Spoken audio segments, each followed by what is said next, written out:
Fasten your seatbelts. It's going to be a bumpy night.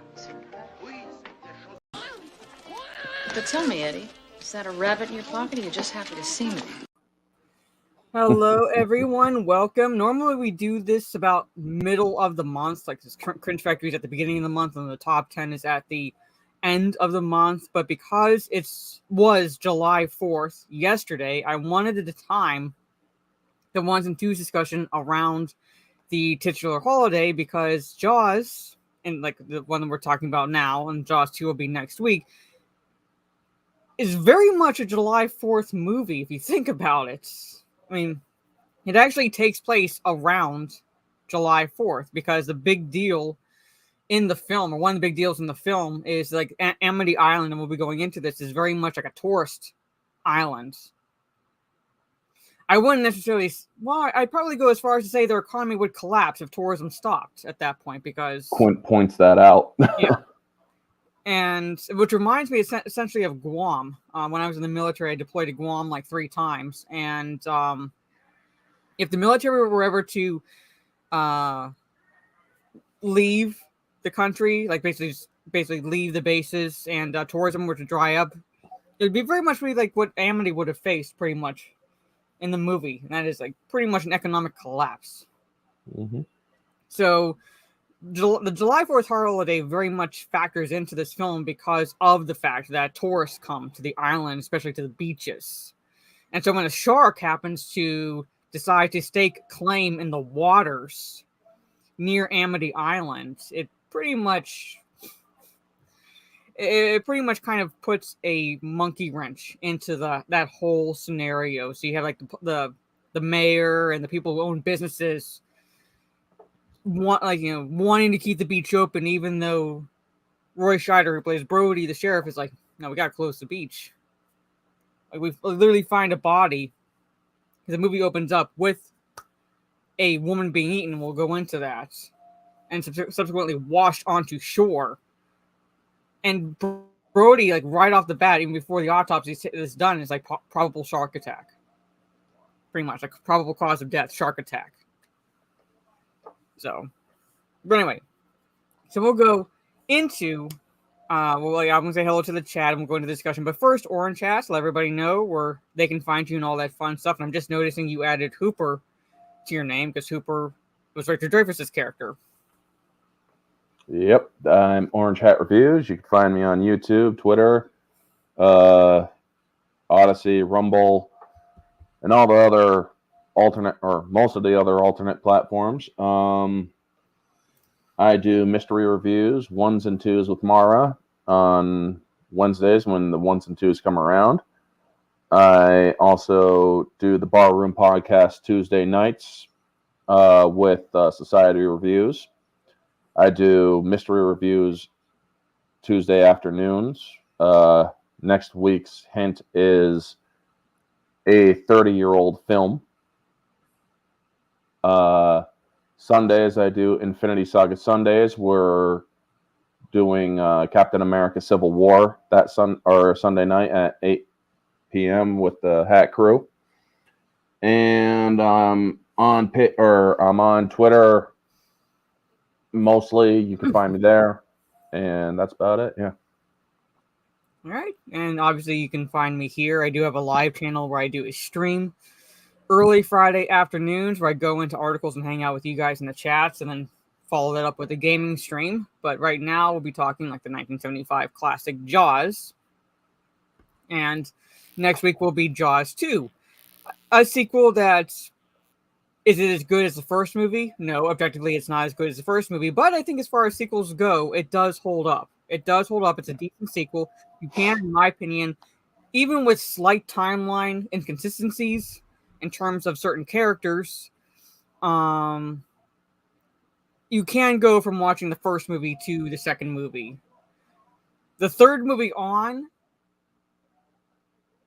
watch for the memes, essentially. Yeah. I'm not saying like necessarily don't watch it, but they're not as good as the first two. So, but anyway, so from the top, I see Trey Courtney, he's ready for a lit discussion. The Indianapolis scene still gives me chills, and there's a little bit of trivia for the USS Indianapolis for the Jaws film. There's a little like 2 things I read. And one thing I'll say like right now is that part of the script, that story, was actually written by Robert Shaw, I believe, because and I gotta scroll back up. Sorry, I had like the trivia open and I was reading through it.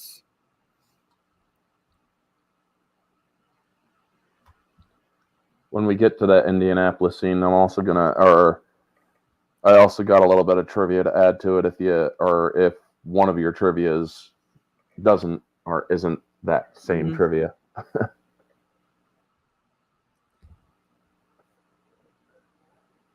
Let me find it. Well, anyway, I'll find it. But anyway, and there's another little bit of the actual history revolving around the USS Indianapolis. Yeah. But anyway, but we'll be getting into that once we get like to that scene, pretty much. But yeah, that story that he says, like, just the way Shaw tells it. Like, Shaw plays the character Quint. He was an extremely eccentric character in a sense, but you understand why he has the eccentricities that he does. You get introduced to the character, and then you're kind of like, he kind of goes away for a little bit, so he's not really around until finally they're forced to use his services in hunting down the shark. And then the USS Indianapolis really paints a picture of why he is the way he is. And even essentially why he names his ship the Orca, his boat the Orca. Because not too many people know that killer whales are really the only known predators for great whites. Killer whales will actually eat great white sharks. They are like pretty much the great white shark's only known enemy. So Quint names his boat the Orca. So makes sense. Yep. Gravy, hello. I thought the discussion was going to be on Sharknado. You know what? At some point, just for shits and giggles, we should do that. Sharknado 1 and 2. Probably, yeah. Just for shits and giggles. I mean, I believe all of them are free to watch on Vudu.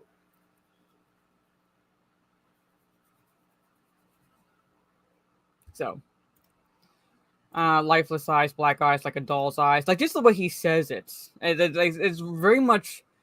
I mean, I know Halloween came out after Jaws, but in comparison to, say how Dr. Loomis describes Michael Myers' eyes, that's what I think of. Like, there's, no life. There's no soul. The devil's eyes. Yes. Mr. Bentham, let's go. Good to see you. Amity, as you know, means friendship. I love when he adds that line when he's doing the interview. And the interviewer is actually Peter Benchley. Yep. So the man who wrote the book has a cameo of sorts. He's the interviewer. He's the one on the beach interviewing people. Dominic the writer. Yeah, we're definitely going to need a bigger boat. Yes. Mm-hmm. And that line was actually ad-libbed by Roy Scheider. That wasn't in the script. So that was actually an ad-libbed line. Fun fact, this movie was heavily ad-libbed. Mm-hmm. So, and yes, never forget Pipit the dog. If there's one nitpick I have with this movie, and that's because of my own personal quirk where I don't really like even thinking about animals being harmed even in films. I know we don't see it, but it is heavily implied that that's what happened to the dog, pretty much. So, it is... The dog was the appetizer. Yeah, so... I know we don't see it, but at the same time, I'm like, you didn't have to have the dog on the beach. But anyway. So, it's bad enough that a kid... I'd have to say, they had some balls having a kid be a victim in this movie. I think they had, just... It was 1979 or 5. It was a different time. I know, but at the same time, it was like... Even then, it was like, okay. They actually went there. Actually, not just the kid was a victim, but you actually see it. You actually see it. Shark attack, attacking the kid and everything, the blood in the water. They actually showed that. All right. Fun fact: Mrs. Kittner, mm-hmm. The actress or so-called actress, and Alex Kittner are actually Martha Vineyard residents. A lot of people on the beach are like Martha Vineyard residents, and they actually paid people, like the residents, like $64 to run screaming on the beach for those scenes. So most of those people on the beach are Martha Vineyard's residents. Yeah. So. And people actually who visited Martha's Vineyard would visit her just to be slapped. That is not a joke. That she actually would do that for many years until she finally stopped in 2004. Well, there you go. And she actually slaps Roy Scheider because apparently she was unable to do a fake slap. Yeah. And so when you see her slap Roy Scheider in that scene, she's actually slapping him, and it took 17 takes. So Roy Scheider stood there for 17 takes getting his face slapped, and at one point his glasses actually come off during one of the takes. It's got to be one of the reddest cheeks I've ever seen. Yeah. So, I mean, he took it. But yeah, that's actually him getting slapped. That's I knew Survivor Lewis is in Indianapolis. He was a car salesman. So that's pretty cool. Yeah, this is my kick. I will be live there on Friday. Tomorrow I'll most likely be live on Twitch. Probably playing Batman Arkham City again. So, I see the quotes from the movie in here. Yeah. Yeah, I love this. A shark does three things. He eats, make baby sharks, and he smashes that like button. Yes. There you go. Thank you. Hey, gaming, just swinging by. Yep. Yeah, that's a 20-footer. 25. I like that scene. 3 tons of them. 3 tons of them. Hey, Teresa, good to see you. We did a D&D session, our first D&D session for Call of Cthulhu, and it was rather interesting. It was a rather interesting story. I heard a little bit of what he was what he did. Yes. So the beginning of the session, when I found out exactly how my character was introduced, I actually told Sig, I fucking hate you. Oh, I don't doubt it. Because I know how your character was introduced. Yes. Anyway. Yep. See, I love all saying these quotes. Here lies the body of Mary Lee, died at the age of 103. For 15 years, she kept her virginity. No, not a bad record for this vicinity. Yeah. The Mary Lee. Here lies the Mary Lee. I think Robert Shaw said, because they asked him because they thought he was quoting like a poem or something, and he was like, "No, it's just a gravestone in Ireland that he quoted that, like an old gravestone in Ireland." They quoted that, so it's pretty much the epitaph on the gravestone. Hey, Darth, good to see you. Let's see. This is my Twitch. Thank you. Jaw 2 ends the story perfect. I think it does. It does. So, and like I said, as a sequel, it holds up.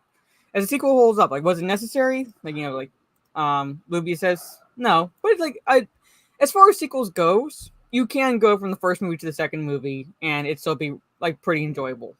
So, no worries, Darth. Richard Dreyfuss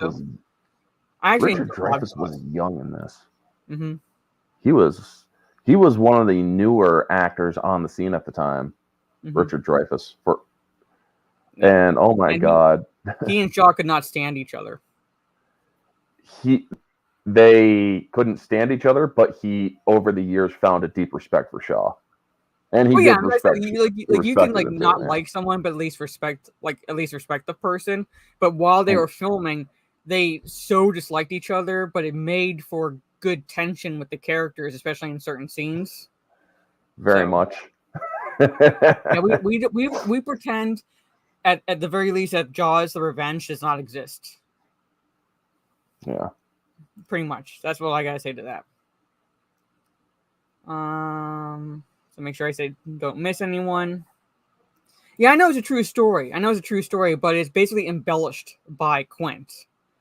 It's one of those things where don't get your history from movies, and I'm not trying to downplay the story because the story he tells is incredibly chilling, and the way he delivers it is one of the best scenes in the film. I'm just saying that it's embellished. He embellishes a little bit, yeah. Yes, but they did have a documentary about the real events of the Indianapolis, and many of them did get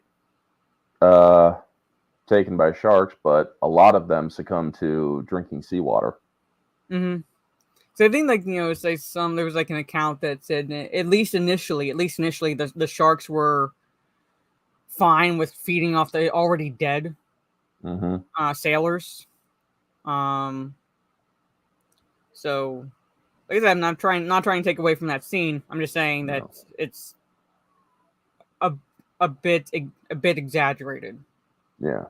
So, well, yes. As Gandalf says, every good story deserves a little embellishment. Mm-hmm. Kill a kid next, and then kill the main character's kid third. Well, and then almost kill. I'd give you that. Because it starts with a teenage girl. Well, yeah, I'd say she was teenage, early 20s, she's at least late teens, early 20s, pretty much. Then kills Alex Kintner next, in terms of the humans. Yeah, and then nearly kills.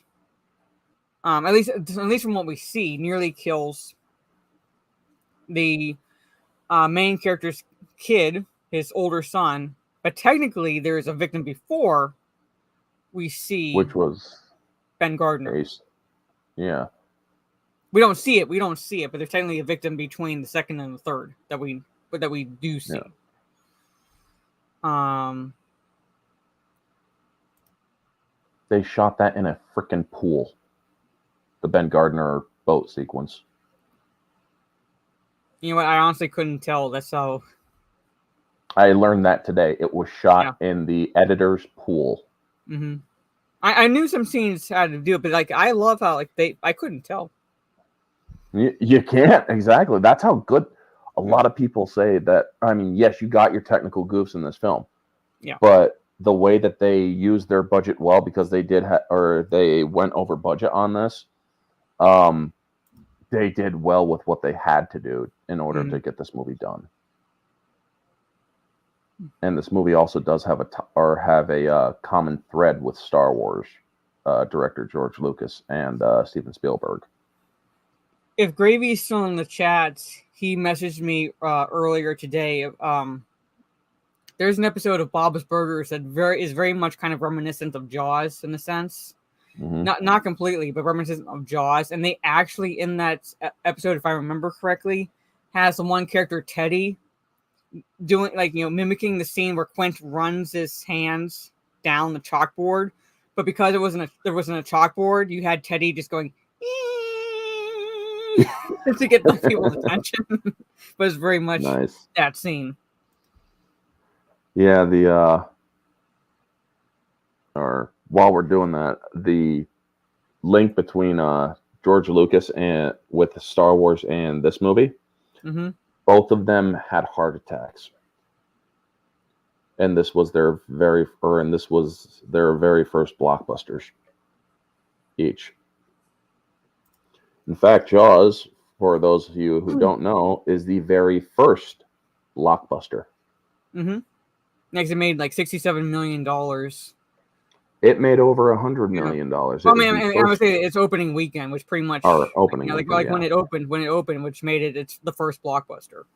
Yep, and it was the first movie to break 100 million. It made 476 million to be exact.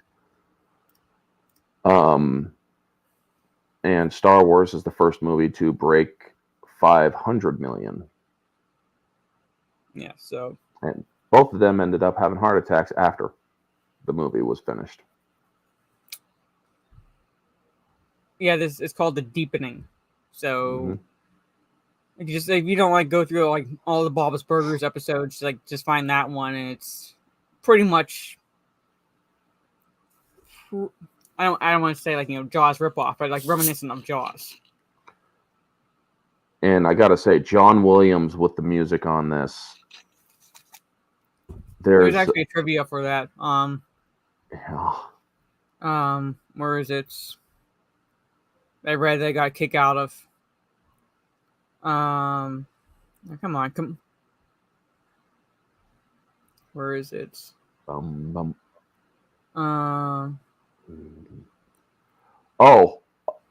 speaking of trivia, Okay, when composer John Williams originally played the score for director Steven Spielberg, Spielberg laughed and said, "That's funny, John, really, but what did you really have in mind for the theme of Jaws?"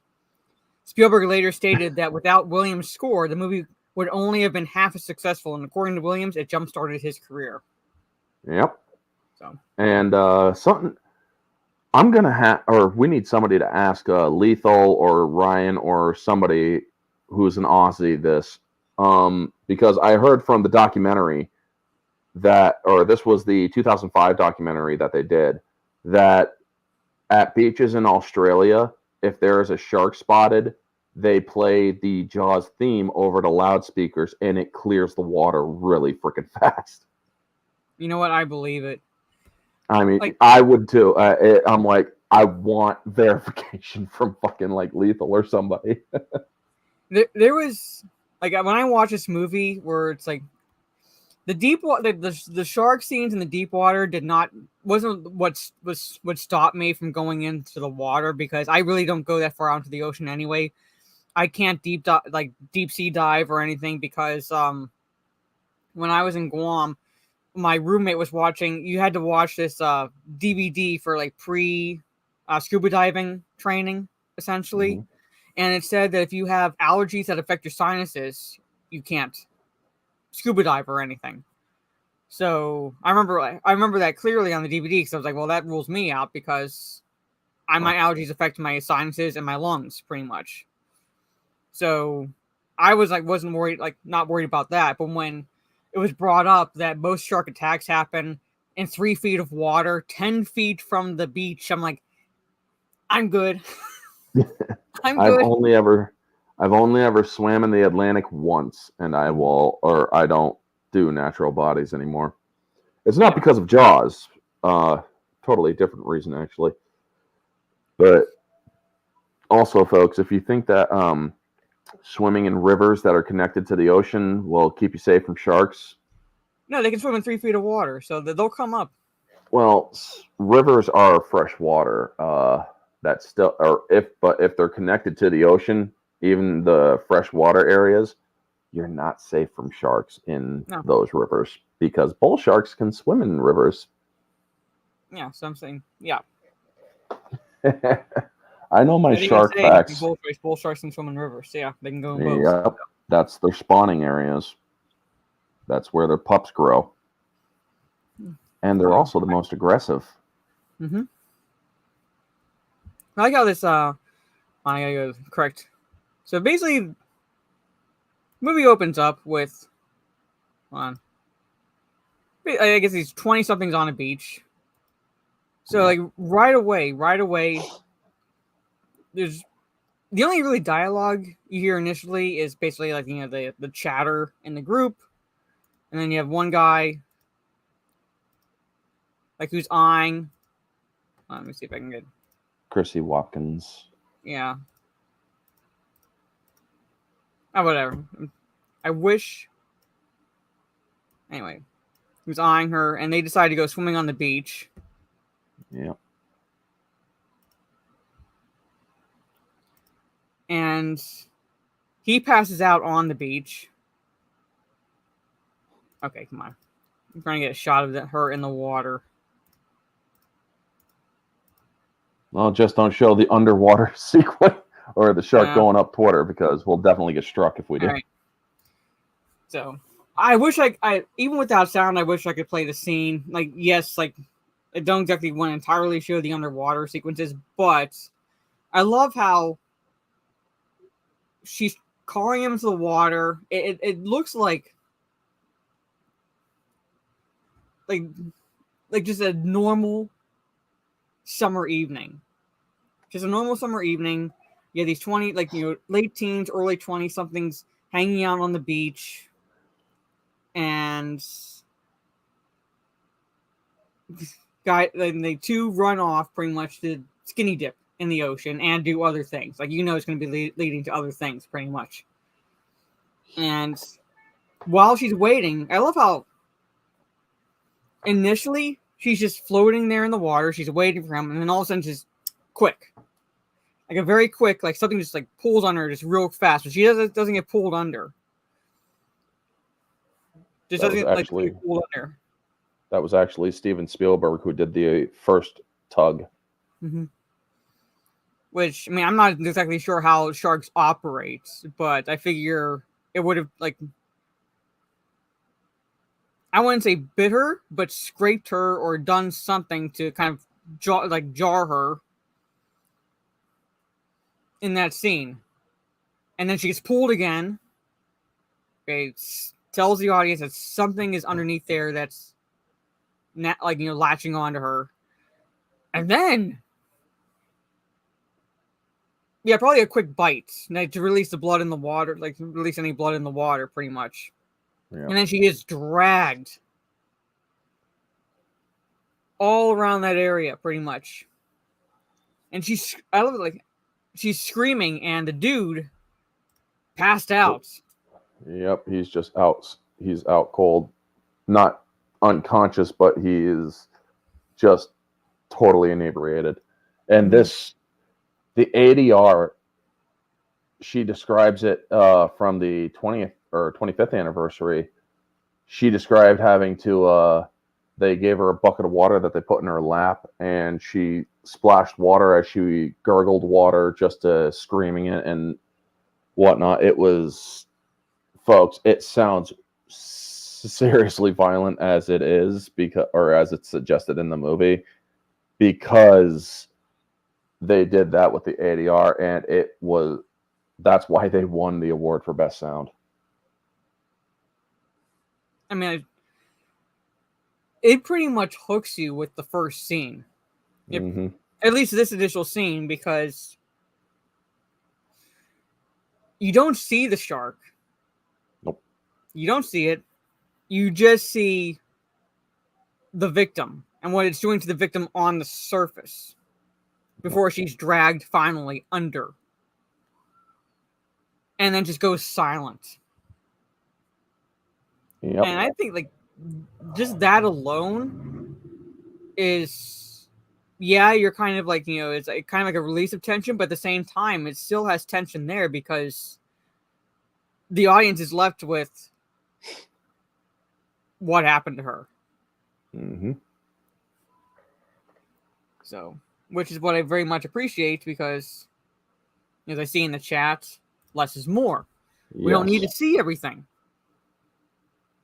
You can get a gauge of what the shark is doing without seeing it, but at the same time, it still leaves you feeling tense and apprehensive because of now she's gone, and it goes to the next day where we meet the main character of Brody. I wish I could play this. I love menacing instrumental music, the Jaws thing, pretty much. Yeah. Right. They really updated the subtitles for this, or the closed captions. Yeah, I wish I could play this because she gets dragged all over. She hits the dinghy there. Yep. The buoy. Or the buoy, yes, and then it gets pulled under.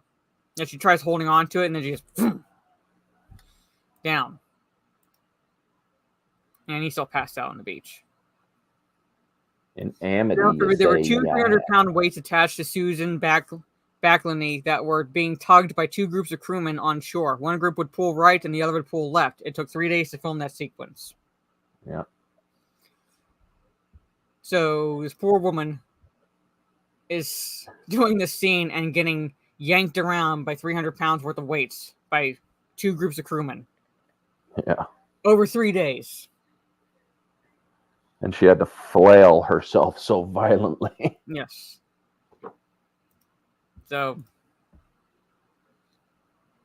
it says, to create the sound of drowning woman during post-production, Susan Backlany was positioned, head upturned in front of a microphone, while water was from above was poured down into her throat. Yeah. So, yes, when actors had to act.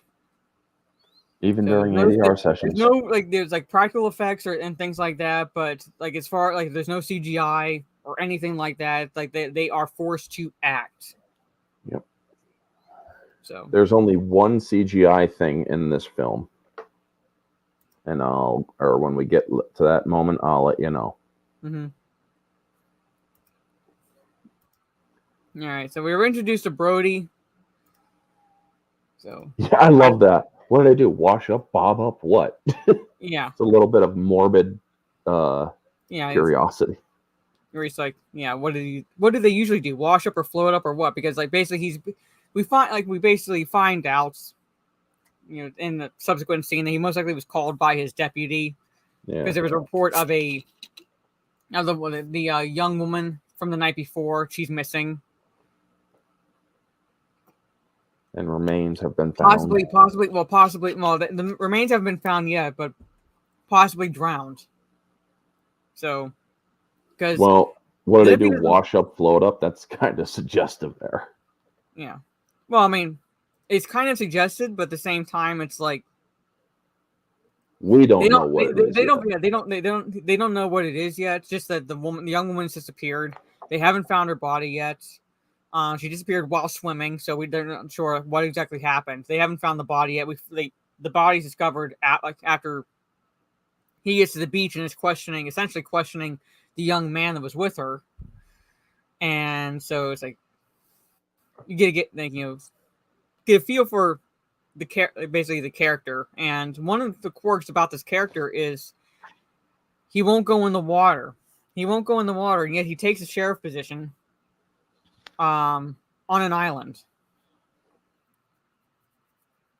So yeah, speculation at this point, pretty much. Yeah, not too far from the car. Basically, I love their little exchange with the accents because they're basically from New York, and through dialogue we get in the sense that they primarily moved because it wasn't safe. Really wasn't safe. And they have 2 sons, and they want to go to somewhere where not exactly completely safe, but at the same time, the son, basically the sons, they won't worry about anything happening to their 2 sons. One there come in saying he's been bit by a vampire, but he was cut on something that he wasn't supposed to be on, and then a much younger son. And this kid here, the reason why I said the timeline seems off. But the sequel came out in 1978. And this kid looks like he's about 12. Roughly. Technically, he's 11 during the filming. Yeah. So, I'm saying no more than 12. Which would, if they're going by the kid's age, right, for as the son's age, that means 3 years later for Jaws 2, he'd be no more than 15. But he's 17, 18? Roughly? Yeah, he's so 17, 18. Yes, his timeline's a little off, beginning with the second movie. And it gets completely off with Jaws 3. But I'm not going to talk about Jaws 3. But, so it's Jaws 3. yeah. We're not going to talk about that. Well, yeah, because it doesn't exist. Yes. Well, revenge definitely doesn't exist. So we see his younger son here. Again, because this kid, let's see, he gets shot. He's what, 4 roughly? Yep, 3, 4 years old. Yeah. So he would have been about 6, 7. Actually, he's more 3 years old, because if you take a look at him on the beach when he's when he's running around and stuff, that kid is definitely 3, maybe, or 4, early 4 years old at the oldest. Mm-hmm. Yeah, so but he still has his toddler chunk to him. Yeah, he still has his toddler, which means he would be, I'd say, no more than 7, with the 3-year time difference from Jaws to Jaws 2. But he obviously is preteens. Yeah, I'm guessing that it may have, or 78. I don't think they really said, or the movie Jaws 2 was in 70, or was done in 78. However, I don't think they say that it is 1978. So, well, even then. But yeah. Well, I mean, my thumbnail does say it. Exactly. My thumbnail does say you're going to need bigger boats. But also, he does say, we're going to need a bigger boat, right? Yes. Yeah, So but like whenever, technically- but yeah, but people tend to conflate the two and say we're going to need a bigger boat. Yeah. The first line is you're going to need a bigger boat because he sees. I love like the head of the shark just pops out of water and just goes back under, and just the look on Roy Scheider's face when that happens. It's like, And he like backs up into the cabin, like you're going to need a bigger boat. and then he's like, what the hell? Yeah. Oh, yeah. Shut off that engine. Yes. I love that. I'd go slow ahead. Come down here and chum some of this shit. Yeah. Then you realize some of that chum is landing on the head of the shark. Yes. So, let me see. Also, Amity Police. folks, the water sequences Mm-hmm. for the shark were like literally the last sequences being shot because the damn thing wouldn't work. Underwater, that is. And they had 3 different sharks for underwater. One to turn left, one to turn right, and one to come straight at you. Mm-hmm. There's a little bit of trivia for this shot. So, according to Steven Spielberg, the prop arm looks too fake in the scene where Christie's remains are discovered. And, like, basically this scene here. So, instead, they buried a female crew worker in the sand with only her arm exposed. Oh. So that is a female crew worker that they've kind of buried in the sand and just said, okay, like put your arm up like this. All right. And don't move it. Yeah, don't move it. And if you feel any crabs pinching you, don't react. Yeah, don't react. Yeah, pretty much. No worries, Charlie. Yeah, so that's like basically so. Which I mean, I haven't seen the fake arm, so I couldn't say for sure if it looked too fake or not. But I would trust Steven Spielberg at this point. Yeah, it probably was a little too noticeable. So, hey, Trey, she's a trooper. Yep, she's a trooper. But I love it. Yeah, like Dr. Coffin, this scene is creepy as fuck because you don't see the body, you just see the reaction of like on the deputy's face after he's discovered it, and that actor does a really good job of like at least conveying that he's about to be physically ill after seeing it. So again, when Hollywood realized that they don't need to show us everything because the human imagination can come up with something probably a lot more brutal than Hollywood could. Yep. I mean, yeah, Trey, you're not wrong. The burnt body got me too. Mm-hmm. That one was just, again, like even then, you saw just enough where it's like you didn't actually need to see everything. In this case, you don't really need to see everything because you have the reaction of the deputy, the reaction of Brody, and the young man who was going to go swimming with her. And then later on, when Hooper is looking at the body and he's describing the injuries to the audience, so we don't see it, we're just going off of what he says. I'm glad we didn't see it because it looks like there's like just about nothing left of this poor girl. They only show you the bitten arm and the denuded bone and the hand. Yeah. That's about it. Yeah. Granted, that boat sequence in Jaws 2 was pretty I thought it was pretty decent. Which boat sequence? Are you talking about the water skiers or the water skier? Which one? I think there's like people actually. Well, actually, no. I'm going to save that for Jaws 2 when we get to that sequence because that is better for that for that discussion. That is the one with the water skier because the water skier is taken first, and then the shark goes after the boat. Yeah, I will defend that scene, and I'll tell you why during that stream instead. Mm-hmm. So, because she would have been dead either way. There's like no way she was going to survive that. Well, she didn't kill herself, as many people think, because yes, you see how she's pouring it, but like I said, I'll defend it then. Mm-hmm. Oh yeah. So we pretend Jaws 4 does not exist. Yeah, I think it's a tube thing. But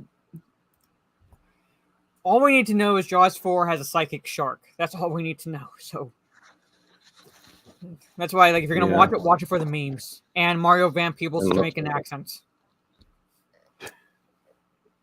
And Lorraine Gary is also semi-psychic too, I guess. Because the second she gets into the water, she turns around and it's like, oh my god, it's here. Yeah.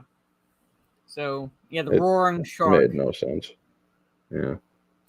But anyway, okay, we'll talk about her and her boating skills and stuff when we talk about Jaws 2, because that's in Jaws 2, pretty much. Right now, we're talking about Trey. Jaws 1. This movie also has a roaring shark. So, yeah. A lot of people don't realize that. Hey, Mr. Bentham. Yeah, thank you for the $10 super chat. Absolutely, just like Alien, love directors that understand that the unknown is scarier than what they could show. CGI is a gamble. Yes. Mm-hmm. Like I said, like we don't need to see. I mean, granted, there are kills in this movie that we do see. However, we don't see necessarily the aftermath. We don't it's not completely blood and gore or anything like that. I think the only thing that we, other than Alex Kittner, and even then you don't really see that much. You see him struggling and flailing and then being pulled down. Same with the Boy Scout leader. Yeah, same with the Boy Scout leader. The only one that we really see like actually being start being eaten is Quint. When he's like sliding down into the shark's mouth. Yeah. And he's when the shark bites down and causes blood to come out of Quint's mouth. Yeah, because that one's the most violent. However, the second most violent was the Scout leader. But yeah, I'm saying it was violent. But get dragged under. But the most violent in the movie was Quint, and even then, like I've seen a lot more violent kills, pretty much. But at the same time, in comparison to the kills in this movie, it was the most violent that we'd seen. And so, however, it wasn't wasn't gonna be. They had to reshoot a scene because they redid a scene with Sean Brody getting dragged by the Scout leader in the shark's mouth. Yeah, there was actually stills, and I think Stieg shared them with me. Like that, the scene with the Scout leader was going to be a lot more violent. They show a little bit of it in the 35th anniversary documentary. Yeah. So, like what we see in the movie, like, was tame in comparison to what they were going to initially show, and then decided to leave out of the film. Pretty much, it would have been a lot more gruesome. Yeah. So, and I also love on this. This is the part where Brody realizes that they don't have beach closed signs. We never had any. Yeah. Let Polly do the printing. Yeah. What's wrong with my printing? Let Polly do the printing. Yes, I love that scene, and I'll fast forward a little bit to that because he literally Brody literally has to go out and buy signs. And I love when she comes in and we got a bunch of calls about that karate school. We got 9-year-olds karateing the picket fences. And I actually saw the sequence. Mm-hmm. Am I still going? Okay. How you're freezing. Those kids did that because it's an unreleased deleted scene. Yeah, sorry about that. But yeah, they actually show the kids busting up the damn fence, and it's like, oh damn, these kids are actually pretty good. Mm-hmm. So sorry about that, folks. Yeah, I'd have to look up that scene, but I know we see at least the aftermath because as he's leaving here and essentially going into town to get to pretty much a craft store to get board and painting and things like that for the signs because this island has never had any need to have beach closed signs. You see one of the residents stop him, one of the business owners stop him and point out his fence that these little 9-year-olds have been karate chopping. Karate chopping, kicking, punching, all of it. Yes. Hey, Goffred's dog. Yes. Yeah, this movie's the humor is subtle, but Oh, yeah, but it works. But it works. This movie can't be done by today's standard because of Quint alone, Robert Shaw, and his humor. Mm-hmm. I haven't read just... the book. I haven't really read the book. I'd have to read it. But I know that the movie is incredibly different from the book. So yeah, so I don't know. Hooper actually has an affair with Brody's wife. Yeah, at one point, let me see like a little bit of trivia here. Let me Control F. Come on. Basically, author Peter Benchley, all right? So the author of the book this movie is based on, was thrown off the set after objecting to the climax. He was also fired for weighing the story down with too many subplots involving romance and mafia intrigue. Whoever made the decision to kick him off the set, good job. I haven't read the book, so I can't attest to anything about his writing or anything or the story itself from the book. But at the same time, whoever did that, you deserved a raise pretty much because someone had the brain to say no. We do not need this shit. Yeah. Actually, there's another trivia about that because I see someone's comments. Hooper is a jerk in the book. Where is it?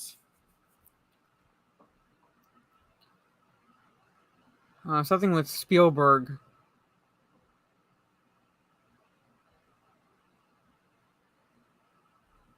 Where is it? Sorry, I'm trying to find the trivia. I had like the trivia opened for this, and I want to find it because I think it involves the characters in the book.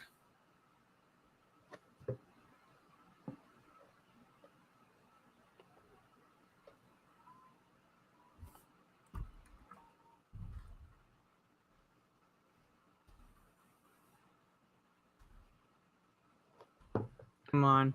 Well, yeah. While she does that, folks. There we go. That's exactly what I was Robert Shaw did not like the book. Yeah.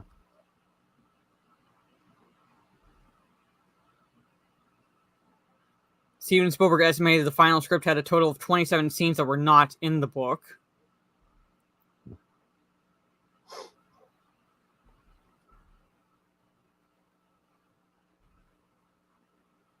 Also, one of the producers in this movie, folks, Carl Gottlieb, actually plays a role in the film as well.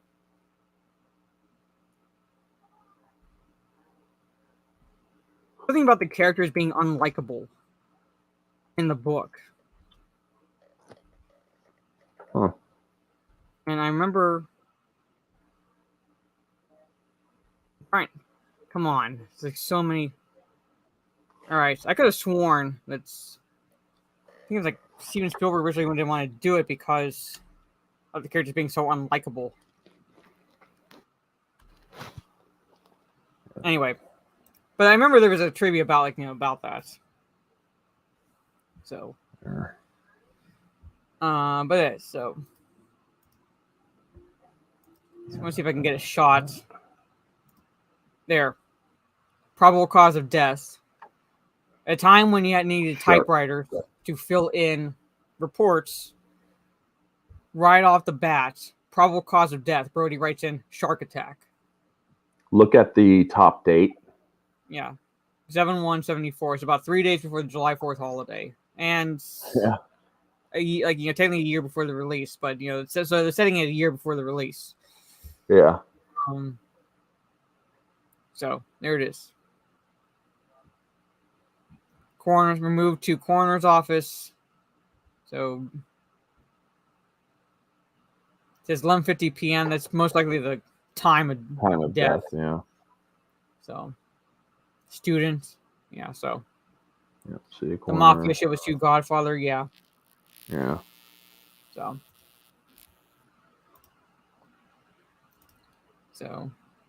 The City Fathers. Yeah, this town is basically city council run. Yeah. Everything about it. Because there's the fences. Yeah, I just want to see. And there's everybody freaking coming out because of the coroner's report. Mm-hmm. Did to my fence. So you yeah, see, right there's all the damages. It is blue, like blurry, yeah, but like the karate chopping the tops. All right.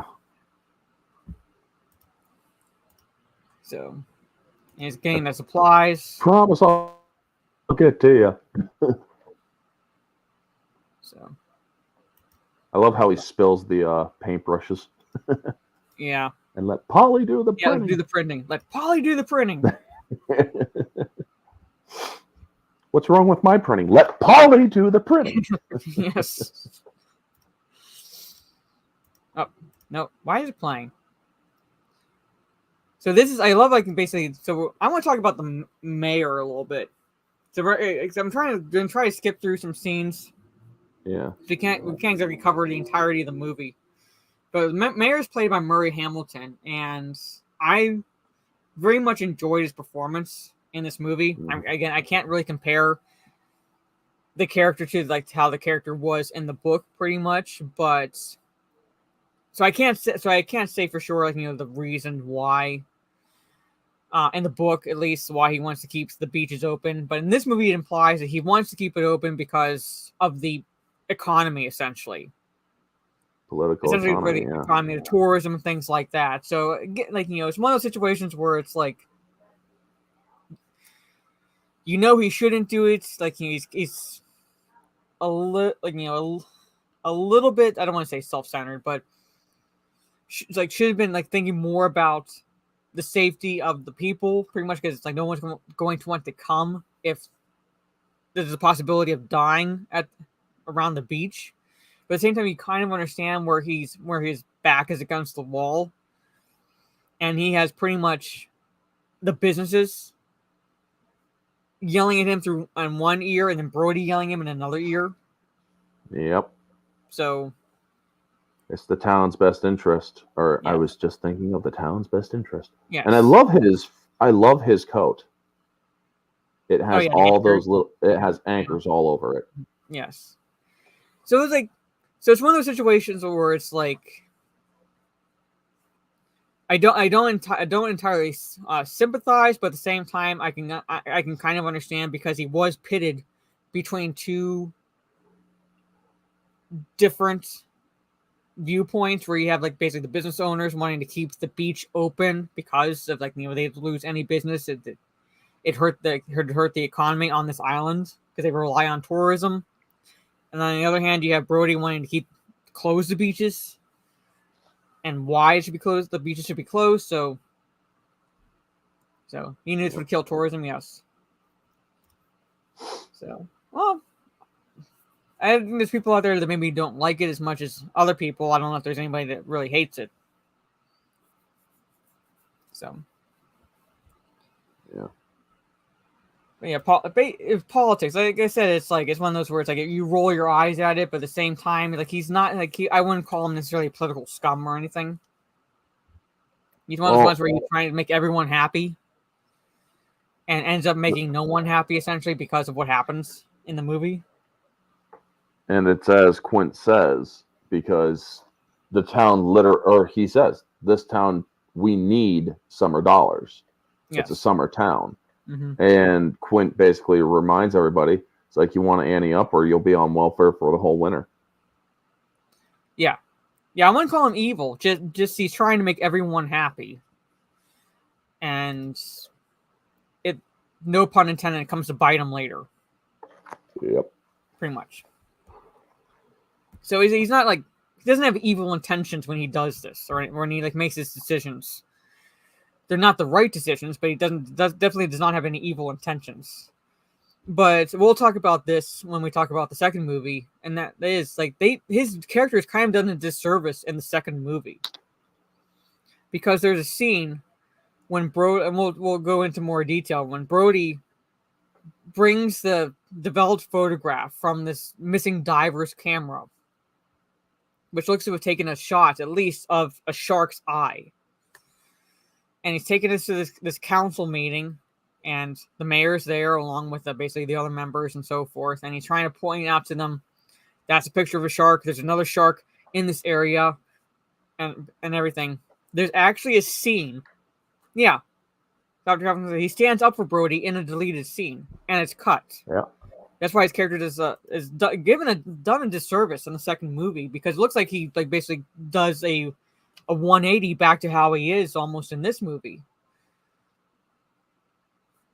But he actually stands up for Brody. He's the only one in that scene that sides with Brody, stands up for him. Like, maybe we should listen to him. Maybe, it's like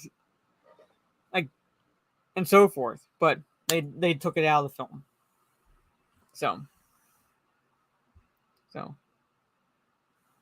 I know his wife got sick. I know he had to leave, so he wasn't in the film too much. But I wish they had kept that scene, because it makes it look like he didn't learn anything from the first movie. Yeah. But he actually did. Which he actually did. Yeah, and then I believe shortly after the movie, or what year did Murray Hamilton die? Because I believe he also died shortly after Jaws 2. Mm-hmm. When did Murray... There we go. Oh, 1986. So, yeah, September 1, 1986. Mm-hmm.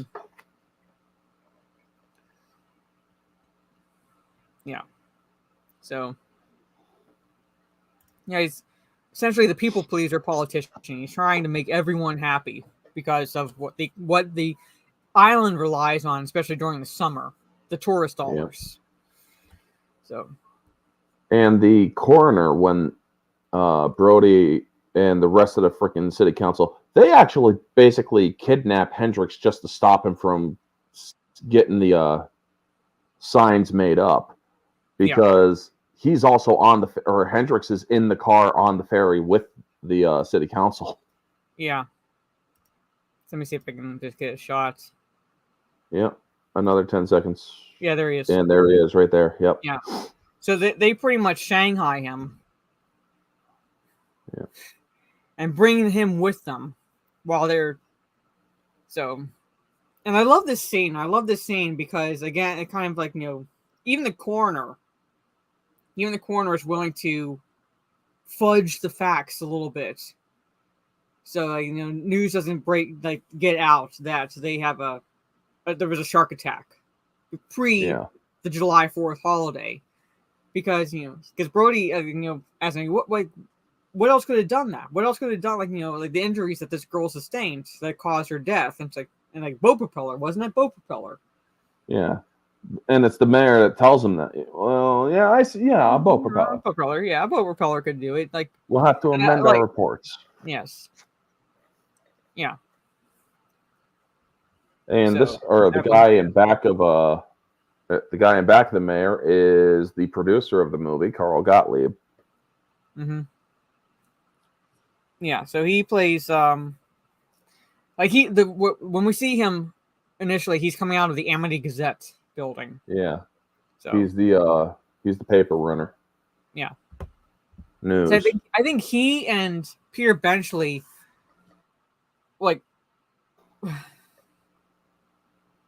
couldn't agree on the Indianapolis speech, essentially, that Robert Shaw delivers in the movie when he's recounting the events of the USS Indianapolis. I think Robert Shaw actually wrote the dialogue that Quint says, and actually got Peter Benchley and Gottlieb to agree. In that regard. Howard Sackler. The origins of the speech came from Howard Sackler, a Pulitzer Prize winning playwright who worked as an uncredited writer on the film.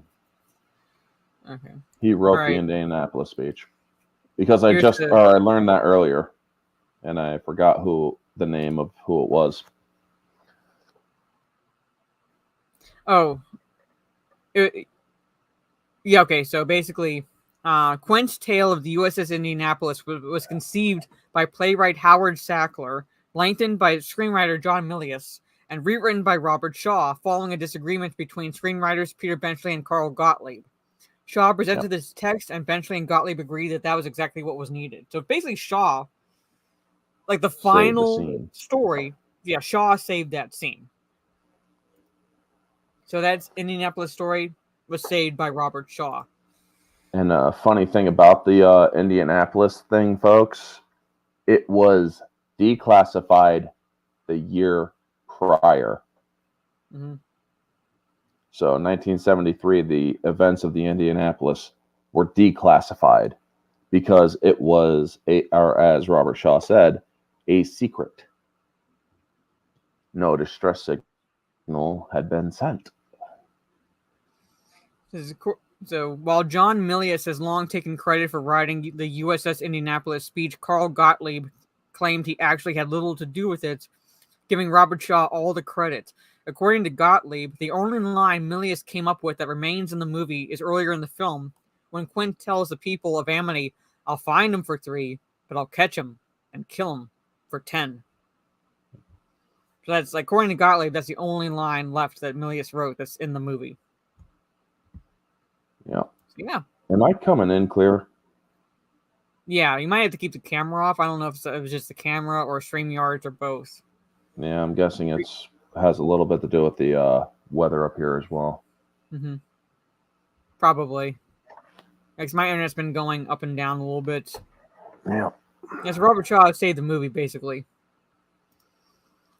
So saved the movie, basically. Folks, if you haven't seen them yet, they're on YouTube. You can watch them. There's a deleted scene where he's fishing where he's going to buy piano wire, and the kid in the music store. Oh my god, where he torments this kid so badly. It is so great. Though respected as an actor, Robert Shaw's trouble with alcohol was a frequent source of tension during filming.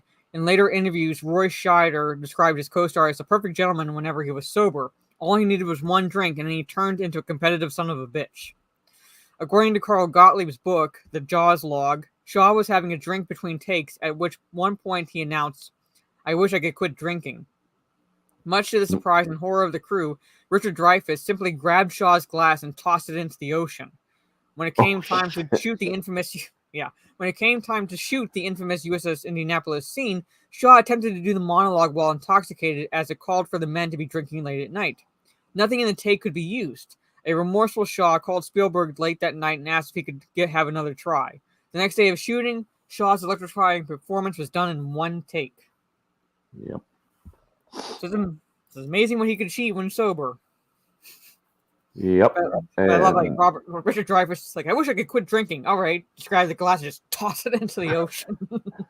Young and arrogant, boys and girls. Young and arrogant. Holy shit. But yeah, also when they were doing the fishing sequence, when they were actually fishing for the shark, when the shark first bites on the reel, Robert Shaw was very sick and in pain. So you wouldn't even notice it from how the scene rolls when he's yelling at Hooper and whatnot. It's like, "Hooper, starboard, ain't you watching it?" It took him like a full 2 minutes just to get into that seat because he was in such pain, folks. Yeah. The Kittner scene, yeah. Yeah, I'm trying to get to the...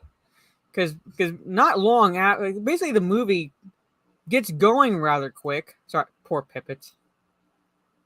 Somebody said the name of the dog was Tippet, and it's like... Or also, there are some mislabeled closed captions where the dog is... Or it says Tippet, but it's like, no, it's not Tippet, it's Pippet. No.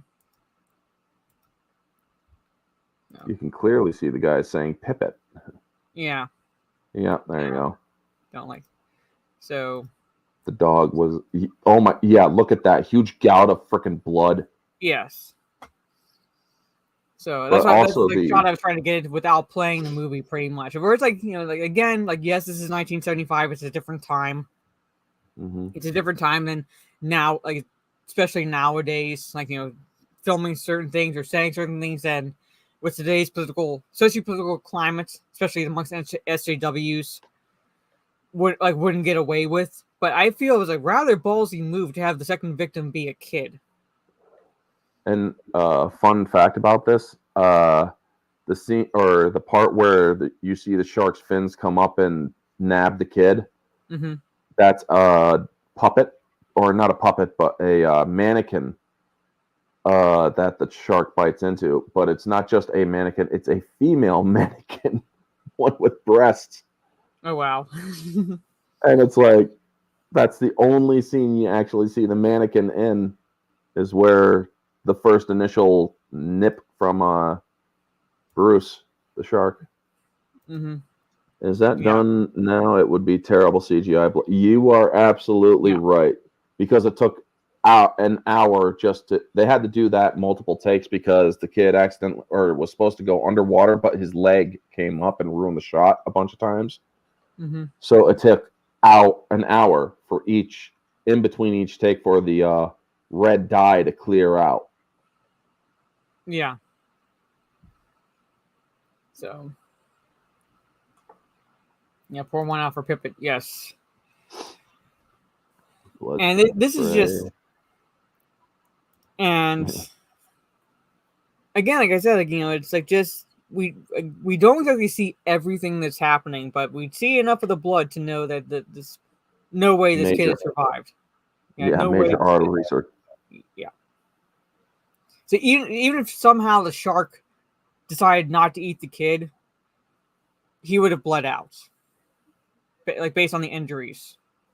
And saltwater, he wasn't living. No. So you have the panic on the beach, and I love the shot where everyone's like run onto the beach, and like this is like just heartbreaking. The mother is there calling for Alex, and no sound. All you see is just the remnants of the raft he was floating on, along with still like his blood in the water, washing up onto the beach as she's calling for him, looking for her kid. Because everyone else is on the beach, but she doesn't see her son. Yep. And then it's just straight into the next scene with Alex hitting her with the boy and it's the $3,000 reward. Yeah. Which is a lot of money back then. Like for 1975, a decent chunk of change. Yep. So $3,000. Yeah. Now, let me see here. Let's actually look it up. Mm-hmm. Yeah, 3,000 in 1970. We'll say 75. 3,000. When this movie came out to now, what it would be? 1975 worth today, adjusted for inflation, $16,958.75. It's about rounded up $17,000. Yeah. A nice chunk of change. Well, that's in 2013. Or nope, 2023 now. That's the inflation calendar. Good. Yep. So it's holy nice crap. A nice chunk of change. Like that, like 3,000 back then was a lot. Yeah, definitely. To man who catch and kill the shark that killed Alex Kittner, pretty much. So this is where we're first introduced to Quint. But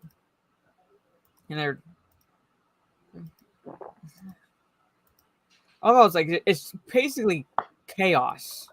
Yep. This woman, the woman with the black hair, 10 seconds back, that one, she owns a hotel, but she's basically in the mayor's ear, so to speak. Yeah. You can tell like there's some that are again, like the mayor's not completely without fault, but like at the same time, like I said earlier, where you kind of understand where he's coming from, because you have different voices in his ear, and she's one of them. Like business owners, and she's one of them. Yep, she's like, I don't believe there's a shark out there. I can't talk to any of you right now. Yes. And then she's like, will somebody just please talk to somebody else? And it's like, she seriously is a twisted woman. Mm-hmm. Like she was on the beach when that happened. Yeah. And she still does not believe that there's a shark out there. Yeah, she's one of the I don't want to believe it. Yes. Yeah, the freak out when Brody says the beach is going to be closed. Yeah, and that's when the mayor intervenes, like only 24 hours. Because as soon as like when Brody answers yes to when she asks the question, "Are you going to close the beach?" And then she addresses her husband while looking at Brody like, "We need to get rid of this bastard." Yeah. 24 hours is like 3 weeks. Yeah. So. Yeah, and I love. We also plan to bring in experts. They're trying. That's where Hooper is going to come in. Mm-hmm. Only and that's where 24 Quint does his hours. famous nails against the chalkboard. And I love one woman's reaction. It's just like wide-eyed. Well, let me like, see oh if my I can. God, man. Let me see if I can. Yeah, right here. Okay, she gets up. That one right there. Yeah, I don't know why I Whoa. always laugh at this scene where she turns around and the look on her face. I don't know what it is. Right? I don't know what it. I don't know. I shouldn't be It's laughing, like, but I can't help whoa. it. That's something I usually do, but somebody else just did it to me. Yes. She's like, what the? Yeah, she's like, what the fuck? Right? Yeah. And this is like, again, where we're introduced to Quint, and like we're introduced to Quint in this scene, and then we don't really see him again until they're forced to hire him. We see one more shot of him because when they get the tiger shark, he's driving by on the Orca. Yeah, you see a shot of him laughing at him. Yeah, but he really doesn't you see him. Yeah. But he really doesn't enter back into the scene until like they're forced to hire him, because this is a scene where I love Robert Shaw's performance, because he's very matter of fact in his delivery here. Like he's pointing out, like, we have to, like, you have to catch this, otherwise, like, like you said, like, about collecting welfare checks, because this is a summer, we rely on the tourism in the summer, otherwise we won't survive the winter. Got to bring back the tourists. Yes. Put your businesses on a paying basis. Now, and then he drops I'll catch him and kill him for 10. Now, and he's like, you want to play it cheap? Or you want to ante up, or if you want to play it cheap, you'll be on welfare the whole winter. Yeah. And back then, folks, the welfare system was not the same as it is today. You have to pay it back, or you had to pay it back within a certain amount of time, or you are done. You're sunk. Amity could have gone pretty much down the toilet if they didn't ante up. Yes. So there is his face in that scene shows he knows it's not the actual shark. Yes. What would $10,000 be now? Because this is the scene where he's like, I'll find him for 10, but I'll find him for 3, but I'll catch him and kill him for 10. Yep. So wondering what that would be now. So 10,000. Yeah, 10,000, because he says, because that's basically that's his fee, regardless of how long it takes. $56,529.18. There you go. So pretty much, I'll find him for, like, in today's dollar amounts rounded up, I'll find him for 17,000, but I'll catch him and kill him for 57,000. Yeah, right. Pretty much. Now, 476. Let me see. I'm gonna get Hooper's arrival. Oh yeah, the scene where the two guys try to catch the shark by putting one of the guy's wife's roast in the water, and then act surprised when the shark pulls the pier down. So you have Charlie and Mr. Denherter. And but this scene here, let me see if I can get this.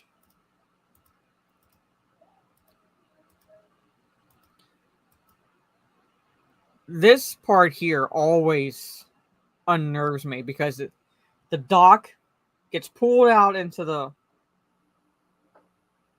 a ways away, and then all you hear is the creaking sound of it turning. And the shark just drag it back. Yeah, this is also, or this scene is great. Just stops. Yeah, and then starts turning around. However, folks, if it was a real shark, he never would have made it. Because remember, that shark is connected to a chain, which is connected to the hook, which is dragging that thing out.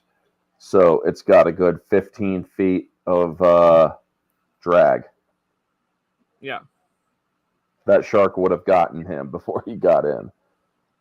So its box office earnings back then was $476.5 million.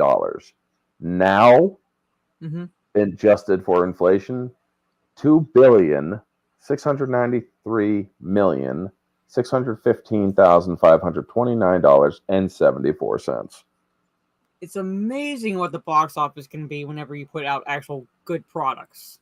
So, according to this, that's still, or I believe that's one of the top 5 earners today.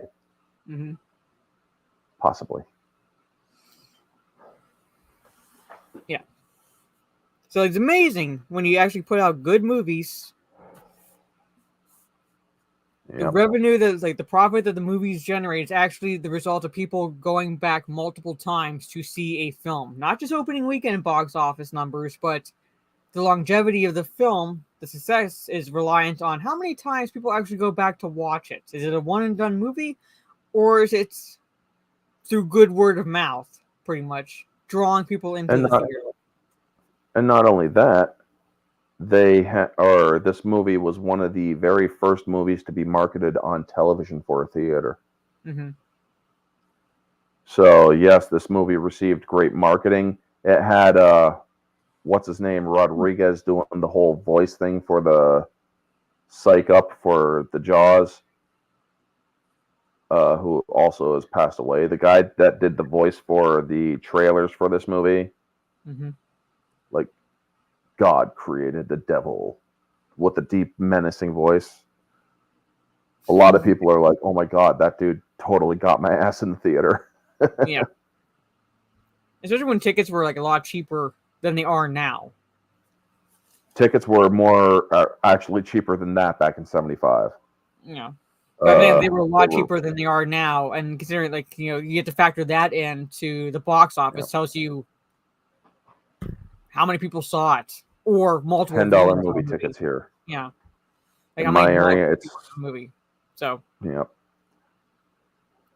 And smaller budgets. Like, you didn't have to spend $300 million. This movie was a $7 to $9 million budget. Or it was $7 million originally, $9 million, or it jumped over $2 million because they killed their budget, so they had to do $9 million. Mm-hmm. But still, I mean, I'm not sure what that is in comparison today, but still, it would have been like a lot less than what most, even with adjusted for inflation, I would say it would be a lot less than what most movies budgets are now. And showing that you don't have to have an incredibly high budget to put out a good product. $39.5 million today for that's $7 still cheap million. by today's standards. Oh yeah, it's still cheap by today's standards for most movies. Cheaper than the Joker movie. Yeah, and the Joker movie passed $1 billion worldwide, so it's very cheap by today's standards. Even percentage, it's the highest gross. It's the highest grossing movie by percentage standard. So this scene where it's this trivia here. This is part of the trivia on IMDb. It was a real shark that was killed in Florida, since it was not big enough one in Martha's Vineyard. So according to Carl Gottlieb, the Jaws log, by the time it had shipped to the set and prepared for filming, it was starting to decompose quite badly, and the smell was appalling. As it was hung And- from its tail, its internal organs broke loose and piled up in the back of its throat, adding to the discomfort of those forced to work in close proximity to it. Not to mention, you can take one look at that eye, plus when they open the mouth, Mm-hmm. you can see how most of the teeth are gone. Yeah. You see that this shark, or also this shark was named Oscar. Mm-hmm. So, and there's like a shot of Richard Dreyfuss. Pretty much, he plays Hooper. He's the expert that comes to the island. And, Fun fact: the autopsy scene where when he says, "Well, this is not a boating accident," and you see the coroner being very uncomfortable. Mm-hmm. I was watching Jaws 3 when I was younger, and when the girl pulled the thing off of the dead body to see what was underneath, they actually cut to a Jaws 1 scene, which was the coroner looking very uncomfortable Okay. as an edit for it. And I'm like, wait, I just noticed that like this year. To be honest, I really don't remember much of Jaws 3. I just remember I was like, at least the dolphins survived. I didn't care if the humans got eaten at that point. I was like, at least the dolphins survived. It was a Dennis Quaid movie, and basically the freaking mother shark was a goddamn megalodon. Yeah, pretty much. But yeah, I love his Essentially. interaction with the fisherman. Because he's like, I love when he's trying to tell like the one that's like being basically where 8 guys are just kind of boarding the ship, and he's like you can't excuse me, like you had to you can't all go out like that, you can't all be on the boat, otherwise whatever. Pretty much he's talking to You're these guys. overloading, or the officer wanted to tell me that you're overloading, or wanted me to tell you that you're overloading that boat. And they basically tell him to pretty much in so many words to piss off. Yeah. And he just laughs and like, yeah, they're all gonna die. Yeah. So, yeah, you're all gonna die. And so, and it's like I liked Richard Dreyfuss's performance because he's very much like he is the expert, but at the same time, it's like this is also a new experience for him. Yeah, he's a rich nerd. Yes, like he studied sharks. He's part of the Ocean Institute, so he's again like he is the expert, so he knows what he's talking about. But at the same time, he's still kind of Green. yeah. He hasn't exactly experienced anything like this. So everyone, with the exception of Quint, Yeah. is like has never experienced anything like this shark.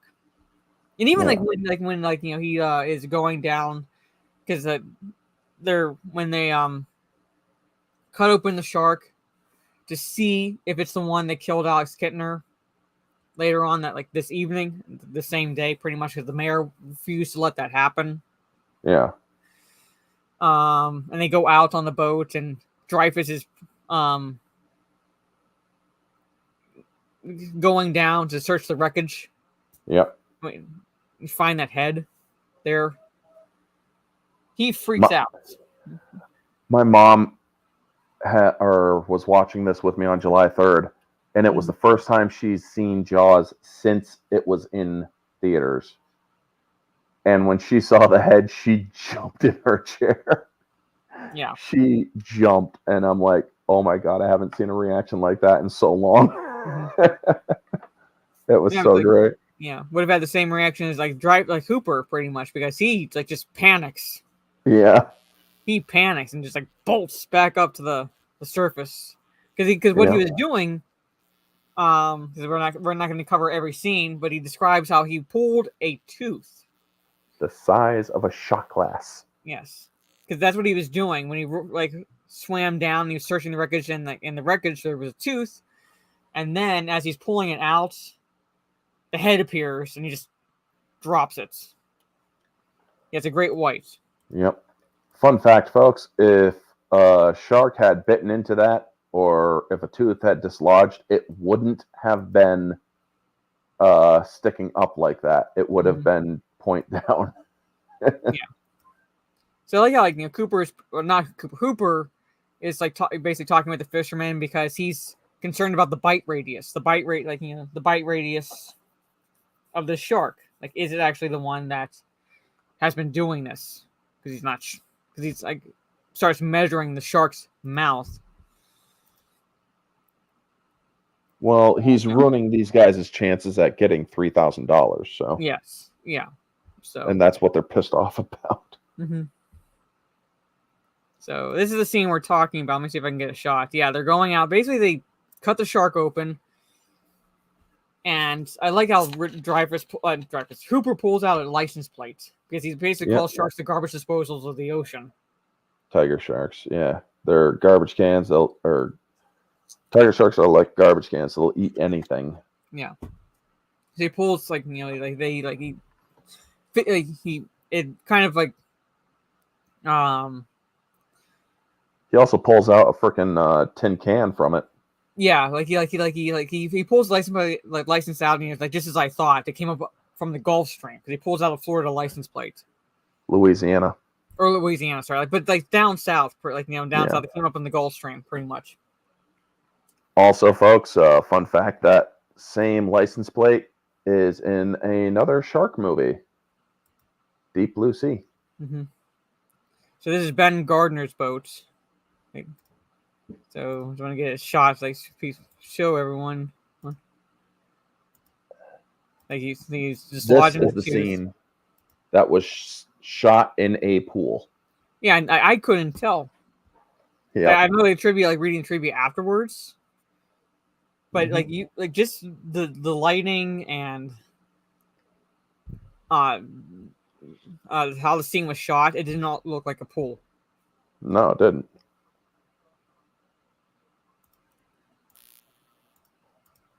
So that's the tooth, which tells him it's a great white, not a tiger shark. Nope. Yeah, folks, tiger shark's teeth are more like saws and they curve overward, where great whites are more triangular. Yeah. And this, I remember when I first saw this movie, this is just like, whoa. Yeah, Ben Gardner's head. Yes. Now, fun fact, the guy that played Ben Gardner also taught Robert Shaw how to do his accent in this movie. That's cool. And also told him a lot of bullshit stories about Martha's Vineyard, which, if you look in the behind-the-scenes stuff, he starts talking about it to the reporters and stuff. And the guy that played Ben Gardner's wife, it was very fucking pissed off about it because they were tall tales. They weren't real, and yet Robert Shaw thought they were real. Because he's like, yeah, this place has the biggest amount of incest out there than any other place in the U.S. It's like, oh, shit. It's like, oh, my God, man. So basically, I'm just going to skip forward. Yeah. Because this is 4th of July, which... Yeah. So...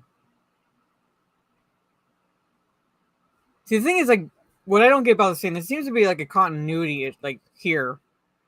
To me at least. And that is, Brody at this point told Michael, his son, to take his boat, his birthday present, into the pond area. Yeah. And in this scene, after I'm gonna kind of set the scene basically. These two kids decide to pull a prank on these beachgoers with a fake fin. Yep.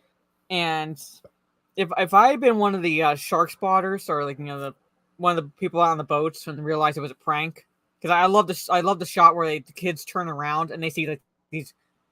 They're looking guns, up the barrel of a rifle, pointed at them. Yeah. I hope you pissed your wetsuit, kid. Yep. But he's Brody is the one that told Michael to go into the pond because he didn't want him to go actually out into the ocean. But in this scene, his wife goes, Michael's in the pond. But Brody's the one who told him to go in there. So why is he having to be told that Michael's there? Well, because he's thinking it might be another prank. Because he's like, now what? And then she's I know he's thinking about I know, but I'll just. But believe me, I agree with you. Yeah, it seemed off. It's like, wait, pond, son's in pond, get the hell over to the He pond. would have thought that, sun's in pond, boom, like gone, pretty much. Because he's the one who told him to be there. Like, he wouldn't have had to be told by his wife, like, Michael's in the pond. Because he's the one who told him to go there. Yep. But So- then again, he's also thinking about a lot of different things right now because it's like, okay, there's these two asshole kids out there that just fucking caused a mass panic, so I'm going to have to deal with that. And then it's like, oh, great. Now another one in the pond or somebody playing joke in a pond. Oh, shit. Small reminder from wife. Michael's in the pond. And he just starts booking. Yes. Yeah, I can see that. It just seems kind of, I don't know, just a little off with the dialogue, but at the same time, it's like that little push, he like starts running, like Michael's in the pond. Like, it's like this, because this girl, like you see the dialogue on the screen. Yep. This girl is this young girl screaming, "Shark!" and he's pointing it out, like where it's going. And this is a scene right here that would have been a lot more brutal. I love how this is like the trail right there. Yeah. Where the fins just went under. And you see the fin right here in the background. So here's Michael and two of his friends, and that's the Boy Scout leader. Yep. So, and there's a fin right there. Yep. And basically just on. Yeah, it's in the. He's pointing, boom, and like basically the shock of that tips Michael's vessel over. And again, wish I could show this, but the Boy Scout leader pretty much the only is pulled under in front of Michael. Yep. Screaming, and I know you see a shot of his leg falling down to the bottom of the ocean. Yeah, going forward 10 seconds will not show the shark. It would actually show the leg if you did that. Yeah. So. Or just past the leg. Yeah, so end up having to pull Michael from the ocean because he's in shock. And one of the only things I could think of whenever Michael's asking for ice cream is he asks for coffee flavor ice cream, and I'm like, that just sounds disgusting. No, I honestly thought, or it's not. She's like, you want ice cream? Coffee. Okay. He doesn't want ice cream. He wants coffee. Not coffee flavored ice cream, but coffee. That's how I always interpreted it. I don't know. But for mom to let her kid have coffee. So. Well, he's a grown man now. He just witnessed a very adult thing.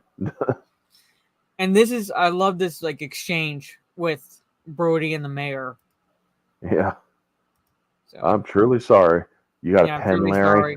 Yeah, and basically all Brody does just takes him by the arm, you got a pen, Larry?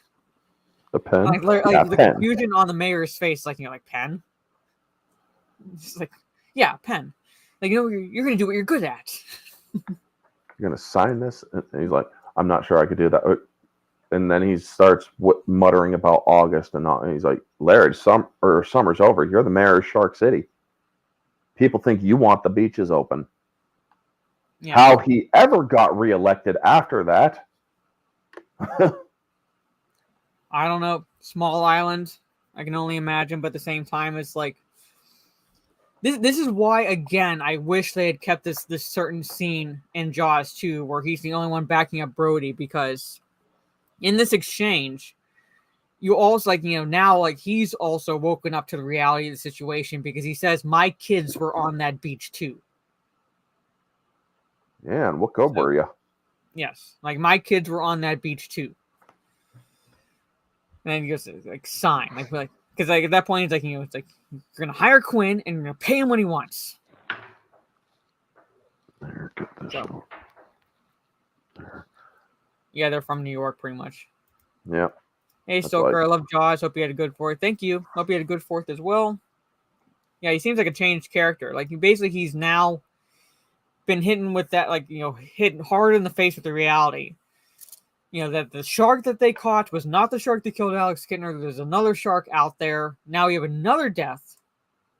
Right? Another death on their hands, following the death of Ben Gardner. Pretty much in full view of people who've come in from the mainland, tourists. Yep. A shark attack. Now we got to hire Quint. Well, Now I we're guess we don't need the extra deputies anymore. Yeah. So I'm gonna hire Quentin there. Sign it. People think you want the beaches open. You're mayor of Sharktown. I was just thinking about the town's best interest. Yes. Well, now this is within the town's best interest. Sign the damn thing. So Yeah, I don't want any more of this zoning crap. yeah.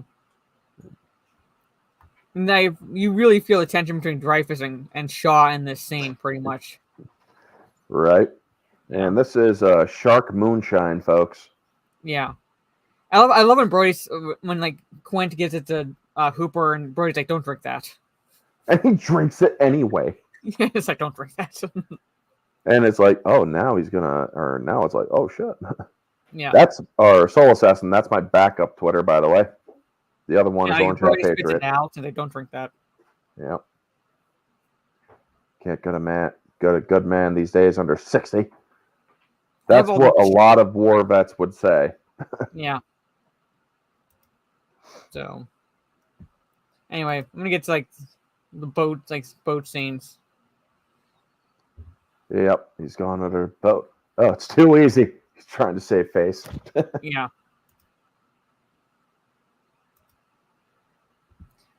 Wish I could get it. I think I might have skipped it. But this Which part? This is probably the longest part. One of the longest parts of the movie. It's just the them out on the boat. 50 minutes. Yeah. Yeah, 50 minutes. That's pretty much little under half the movie. Yeah. Is them on the boat. And it's perfect because the climax should be like that. It's like you want the main climax and it's big on suspense. And there was a funny story that Steven Spielberg told where it's like the prop department's starting to sink. And they're like, we got to get because also the Orca boat was also starting to sink a little bit more than they wanted it to during the whole sinking thing. And one of the proppers lifted up a thing that said, fuck the actors, save the prop department. Yeah, pretty much. There we go. Yeah, this is my Twitter. Yeah, I want to get the. Sorry, want to get a shot like freeze on the USS Indianapolis. Yep, it's after this scene. Conversation. There we go. Or go forward a little further because he's talking about losing his tooth and comparing scars and shit. Yeah. That was such a great scene too. Yeah. Like they're just going through their different wounds pretty much. War wounds. Third wife's I love how he pronounces demise. Demise. It's like celebrating my third wife's demise. How could frickin' Richard Dreyfuss dip his leg like that much, man? He must be one frick.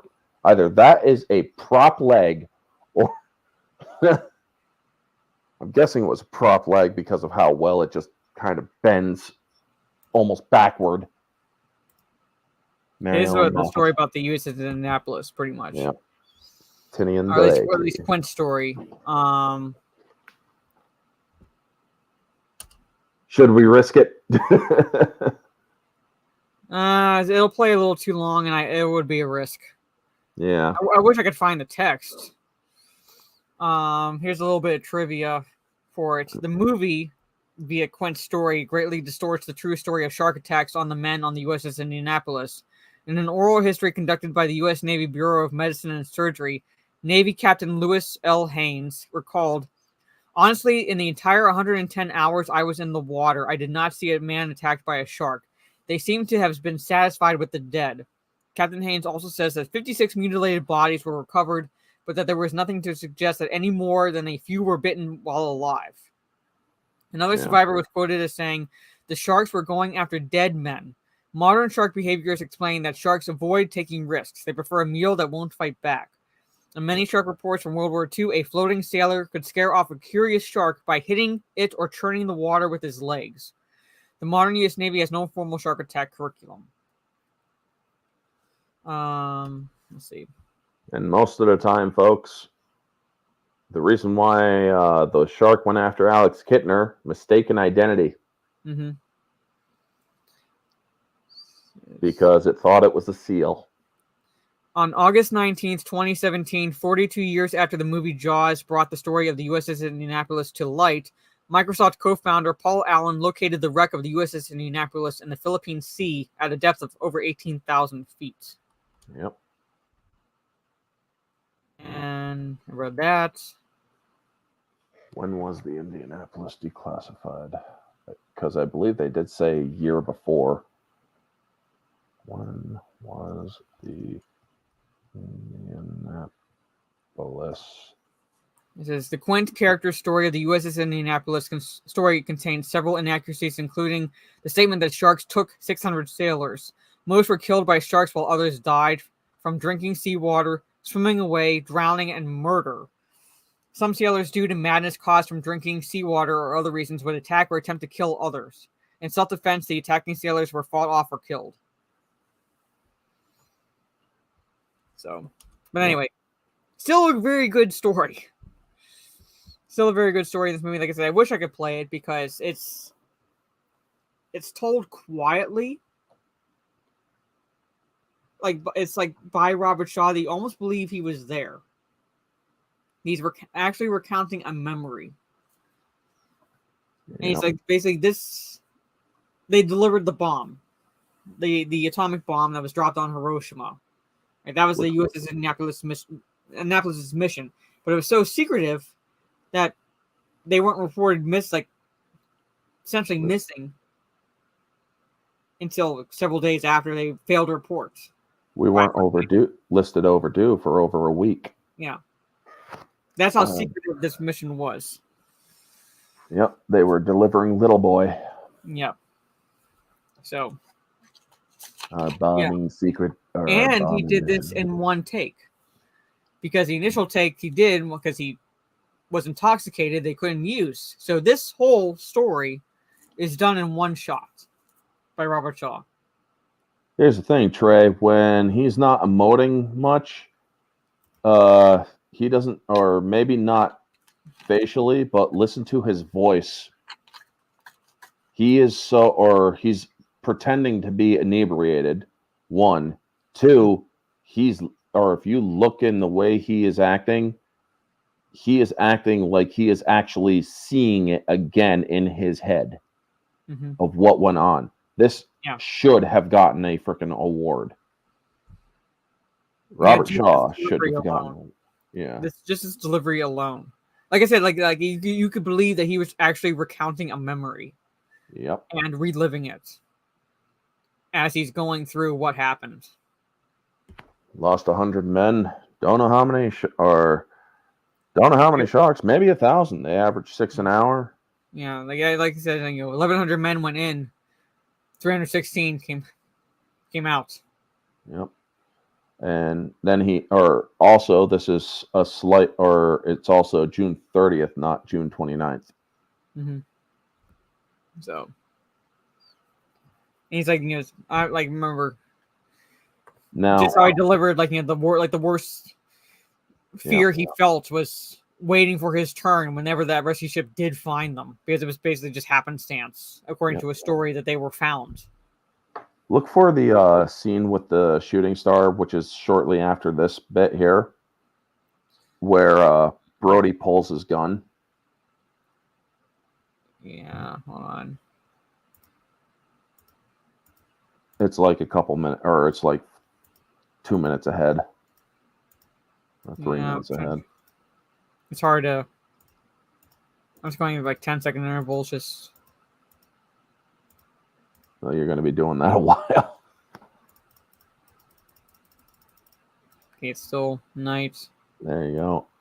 You're getting closer now. Right here. Yep. Now, there is a scene here where you see a shooting star go in this clip here, and then you see the shooting star here.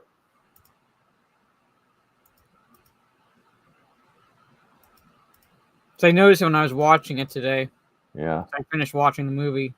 The second shooting star is digital. It was put in digitally because they wanted to recreate it. And and this is them doing repairs. Yeah. But yeah, you gotta love the animosity between Dreyfus and Shaw. Yeah.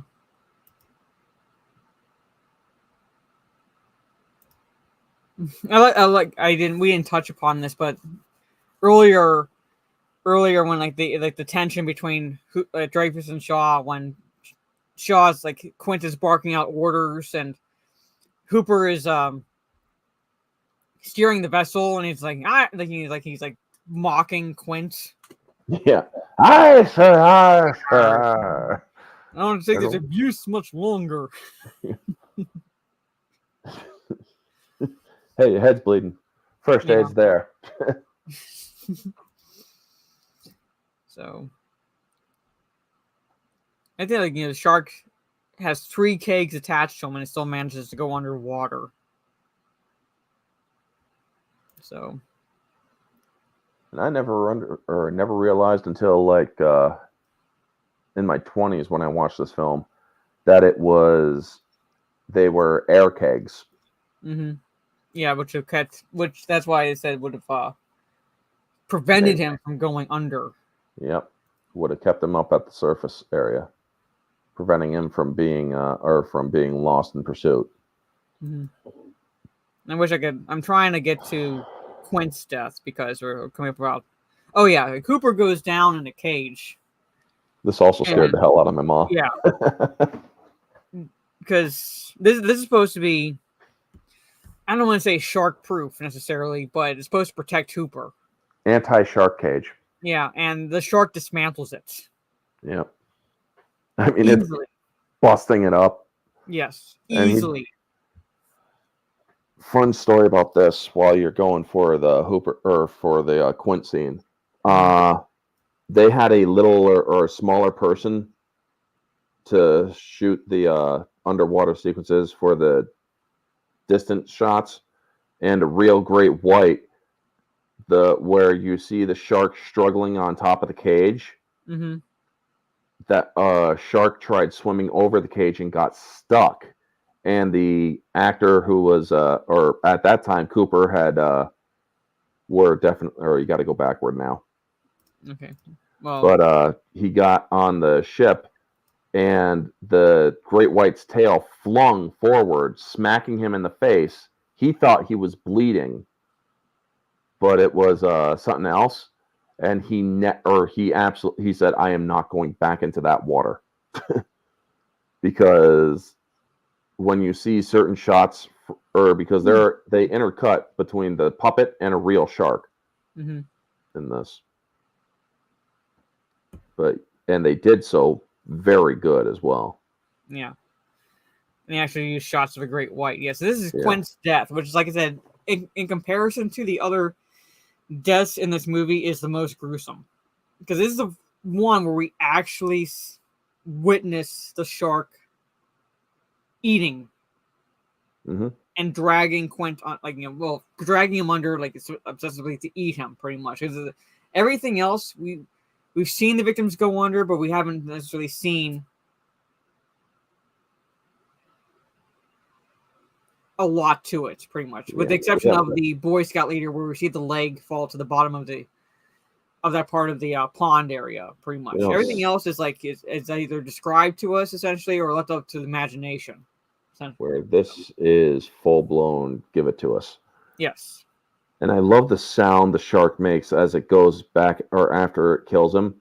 It's like backs off. It's like groaning. It's like, yeah, that's a good meal. Yeah. So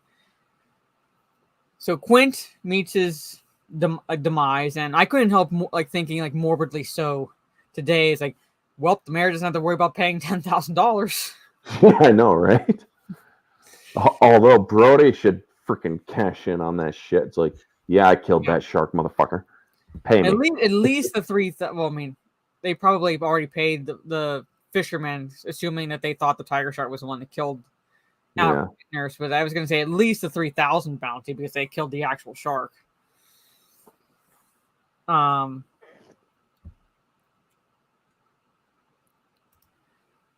Quint was from the Spanish word quinto, which translates to the word fifth because he's the fifth victim. So the girl, Son of a bitch. boy, Dog. Ben Gardner, the Boy Scout leader of the humans, he is the fifth. Yep. He is the fifth. Son of a bitch. Yep.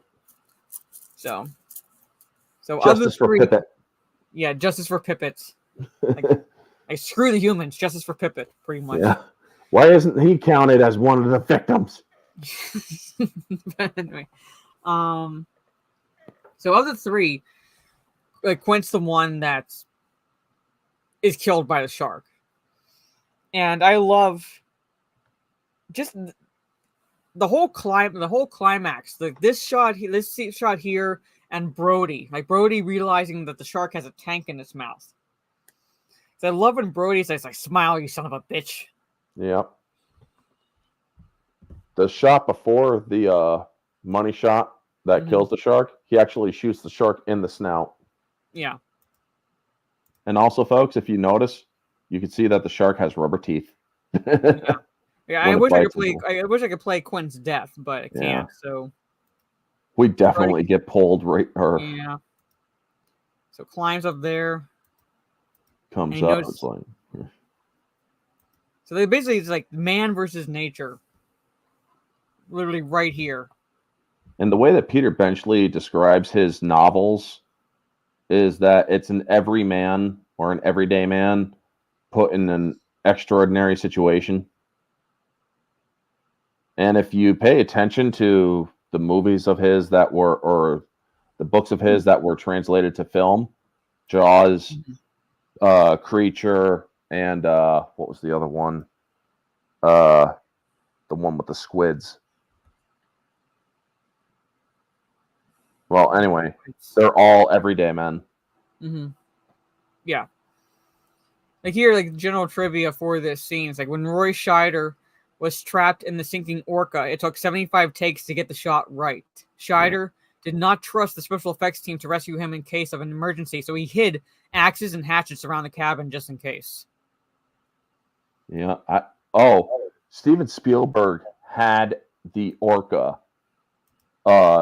He kept it for many years. He would go do a little bit of reminiscing until one day that he went out and it was gone, and he called up the lot, and they're like, "Oh yeah, we chopped that sucker up and for wood." He flipped his I'd flip shit. too. I would flip too. And he also realized that was kind of a blessing because this movie gave him nightmares because of the stress of shooting on the ocean. Mm-hmm. But at the same time, it's like granted, he most likely would not have had any say in it, but at the same time, it's like, give me a heads up. Yeah, it's he regrets bitching at the guy that picked up the phone, but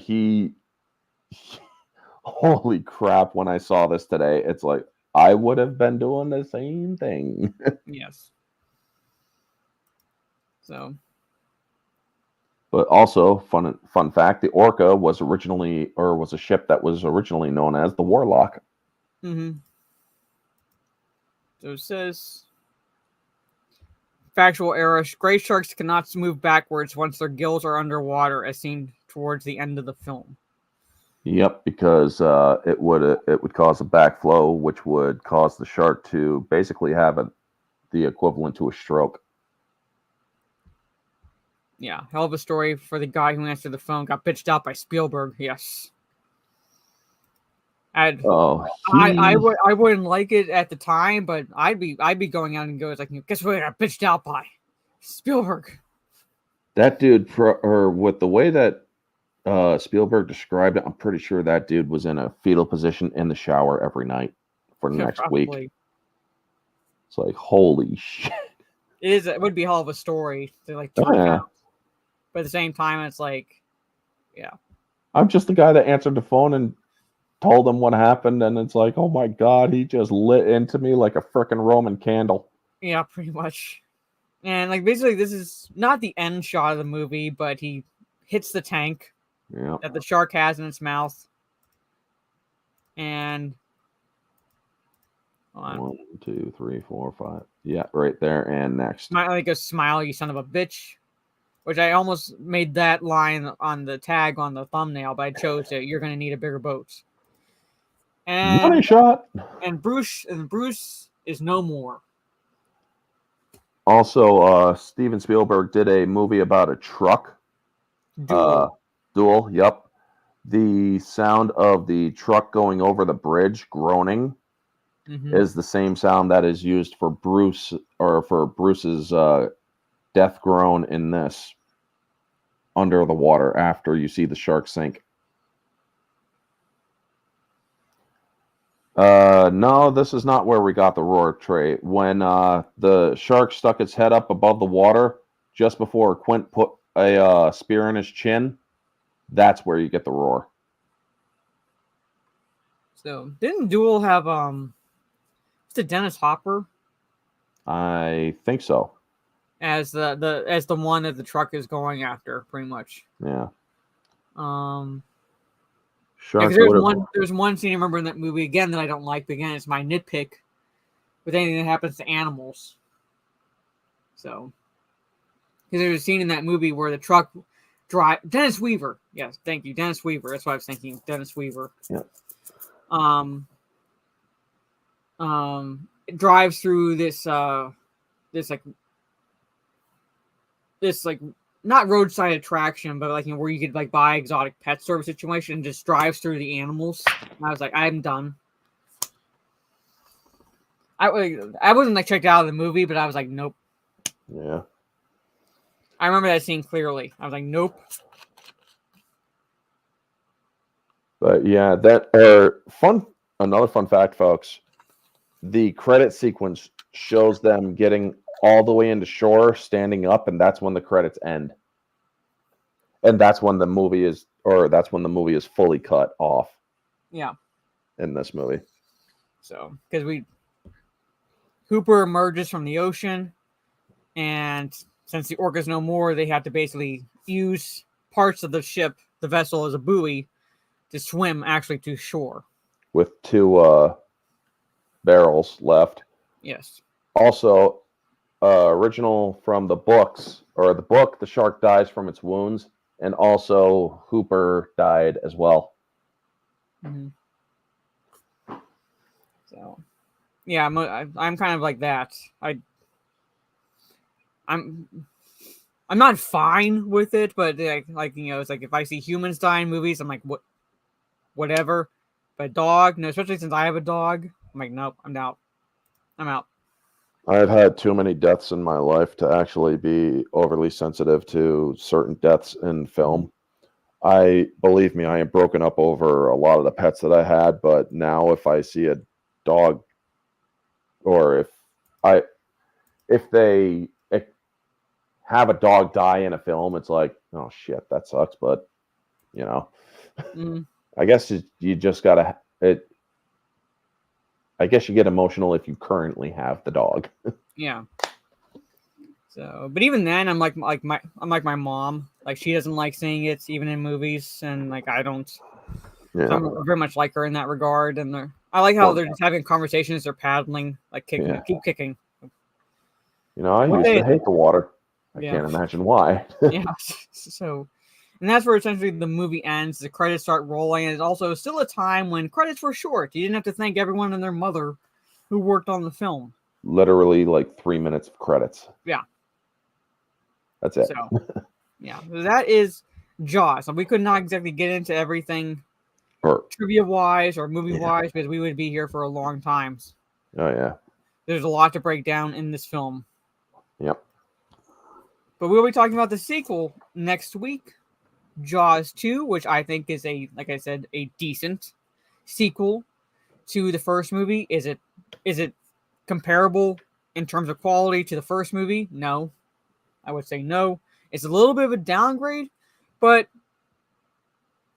especially in comparison to Jaws 3 and 4, it's phenomenal. But it is a decent sequel. Where this movie is about a 9 or a 10 for me, Jaws 2 is more of a 9. Mm-hmm. I'd probably give it a like same with Trey's, like around an 8.5, but close to a 9, pretty Yeah. much. Or close to a 9. Actually, yeah, that is more fair. 8.5. So, but still, like I said, it's still a good movie. It's Mhm. still a good movie, especially like when you, like I said, compare it to what came before. Yeah. There's a Jaws channel on YouTube where you can actually watch this guy is literally doing interviews with Jaws 2 cast members and the director even recently. That's cool. Yeah. The screaming chick was annoying. Yeah, she was. Yes. I get that she's in shock, and people typically have that reaction. It's the cousin, yeah. Yeah, the cousin. But at the same time, it's like I felt like I wanted them to be like that scene in Airplane where they just line up and slap her. I mean, I'm surprised that freaking Larry didn't just take an oar and just crack her. Yeah, I'm just saying, like, just like someone Like, had to holy smack crap, her. somebody shut her up. Yeah, but he does lose it with her. He actually gets up, starts going after her, and it's like, dude, back off. Yeah, because slapping actually does work. It can, yeah. It can work. It does actually work. It has in a couple of situations in my lifetime. Let's just say that. Yeah. So, but anyway, oh my god, I'm not going to highlight that, Trey, but I know that's a quote from Jaws 2. So, but anyway, so thank you again to Orange Chat for talking Jaws with me, and I'll be back next week to talk the sequel, Jaws 2. Yep. So before I do my outro, thank you all in the chat for hanging out with us as we like basically gave our input on Jaws and so forth, and a little bit of trivia for certain parts in the movie. We didn't exactly go into all the characters, like we didn't talk about the wife or anything like that. But again, we would be here for a long time if we broke down every bit of this film. So Orange Chat, let everybody know where they can find you and all that fun stuff. Well, you can find me here on Twitter and Facebook. Those are the main three that I hang out on. I do Mystery Reviews Tuesday afternoons, Barroom Podcast on Society Reviews Tuesday nights, Mars 1s and 2s on Wednesdays. And next week I have a special announcement for a future stream style. And Sunday nights is Infinity Sagas, where we cover the Infinity Saga from the MCU. All right. And obviously you can find me here. This is my main channel. I will at some point get back to making videos. It has been a crazy time period for me. And this week it had the holiday as well, so a little bit of craziness here. So probably taking this week off again for making videos. But I will be doing a live stream on my I'll be doing a stream on my live channel early Friday afternoon, talking about at least a couple articles that I've been tagged in. 2 from Screen Rant. Well, 1 from Screen Rant that I've been tagged in. 1 that I shared on Twitter that I also kind of found, and that was the rewatching Aladdin like 31 years later, and like how problematic it is. The Disney version of Aladdin. Yeah. So I'll be covering at least those 2 articles, plus maybe 1 more on my live channel on Friday, and then doing a gaming stream on Kick early Friday afternoon, because I'm using Fridays from this point forward to binge like older stuff so I can relax in the evenings. I'm going to start rewatching Law and Order Criminal Intent. Pretty much that's my plan this Friday. And this is my Twitch. I'll be here. I'll be live tomorrow on Twitch. Most likely getting back into playing Batman Arkham City, because I got back into that yesterday. I enjoyed that game. Spider-Man game. And this is my throne. It works very much like a Amazon wish list of sorts, but it keeps both the senders and recipients' information private. Mm-hmm. So that's like what I appreciate about using Throne, as opposed to getting a PO box, having to get a PO box to connect to an Amazon account to keep things private, which is a lot more expensive. In this case, it's just signing up for free, and it's up to those, if anybody who wants to maybe purchase anything. Yeah, Aladdin is problematic. Yeah. So, but anyway, at least there's problematic aspects to the movie. And I'll be going into that on Friday, pretty much. But anyway, so thank you all for hanging out with us. Again, next week at 8 p.m. Eastern will be Jaws 2. And then following that will be Cringe Factory in the top 10. I am going to message Stieg because I have a top 10 in mind, and I want to let him know before I make the announcement what it is. But it'll still give you guys time to come up with your own lists for the top 10, should you so choose to participate in the chat. But again, thank you all for hanging out with us. Hope you have a good rest of your day or evening, depending on where you are in the world, and we will see you all next week. Peace. Take it easy.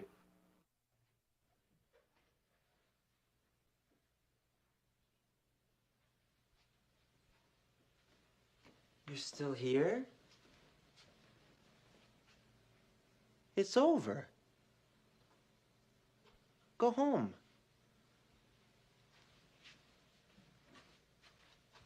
Go.